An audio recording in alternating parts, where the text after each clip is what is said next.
Hey guys, welcome back to the channel. I hope you good doing absolutely fine. तो guys, आज के इस video में मैं आपको बताऊंगा कि यहाँ पर जो भी फोटोज वीडियोज आपके डिलीट हो जाते हैं तो आप इसे कैसे वापस ला सकते हैं। तो इस वीडियो को ध्यान से देखिएगा और लास्ट एंड तक देखिए। और अगर आप इस चैनल पर नए हैं तो इस चैनल को सब्सक्राइब कर लीजिए, इस वीडियो को लाइक कर लीजिए, क्योंकि मैं ऐसे ही कमाल की वीडियो लेकर आता रहता हूँ। तो चलिए शुरू करते हैं। यहाँ पर गाइस, आप जो भी फोटो वीडियो है वो डिलीट हो जाते हैं आपके। तो यहाँ पर गाइस आपको क्या करना होगा, आपको एक एप्लीकेशन डाउनलोड कर लेना होगा जिसका नाम है गाइस डिस्क डिग।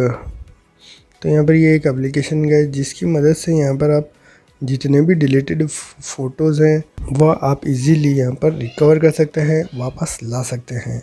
तो बहुत ही बढ़िया ये एक एप्लीकेशन है गाइस, मैं बहुत सालों से यूज़ करता हूँ इसे। तो यहाँ पर गाइस जितने भी डिलीटेड फ़ोटोज़ हैं यहाँ पर आपको मिल जाएंगे। तो यहाँ पर स्कैन कर लीजिए गाइस, जो जितने भी यहाँ पर डिलीटेड फ़ोटोज़ हैं वो यहाँ पर आ जाएंगे। तो बहुत ही बढ़िया ट्रिक है गाइस, इससे यहाँ पर टाइम लगेगा।